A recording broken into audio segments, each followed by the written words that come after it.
السلام علیکم ګرانو دوستانو ملګرو مینوالو راځئ چې موږ او تاسې ډیلی 20 انګلیش ورډز پښتو ته وژباړو. د ورځو لومړی سټارټ اخلو. اپروپریټ اپروپریټ اپروپریټ مناسب avoid avoid مخنیوی کول یا ځان ساتل. behave behave چلند کول، راویه کول، سلوک کول. کم آرامه، خاموش. concern concern اندېښنه concern اندېښنه. content content content رضایت، راضي، خوښ، خوشحاله. expect expect expectation توقع، expect توقع لرل، تمه لرل، هیله لرل. frequently په پرله پسې ډول،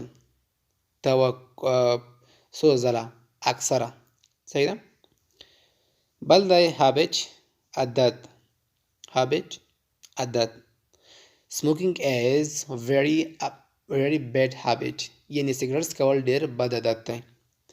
instruct لارښوونه کول، instructions لارښوونه، instructor لارښوونکی.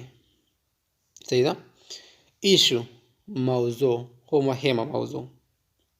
none هیڅ نه. صحیح شو ده. patient دا patient اصل کې صبر ته وایي. صحیح ده. او بل دی PETIENT patient بیا مریض ته وایي. صحیح شو ده. positive positive مثبت، positively په مثبت ډول.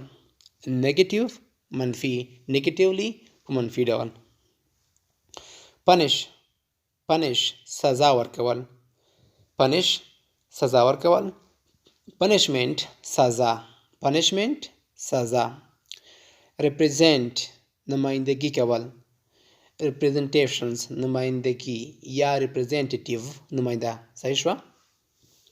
shake shake خورول، وزول verb ده.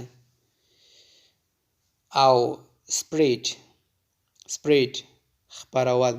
صحیح ده. stroll چکر وهل، په قرار ډول باندې تلل، چکر وهل. village کلی. نو که تاسو غواړئ چې هره ورځ تر 20 لغتونه زده کړئ او هم وکولای شئ په جملو کې استعمال کړئ، نو تاسو زما په یوټیوب چینل کې ګډون وکړئ تر څو تاسو وکولای شئ په ډېره اسانۍ سره انګلیسي زما په چینل کې په اسان ډول زده کړئ. چې هر چېرته یاستئ ښاد و آباد اوسئ. د الله په امان.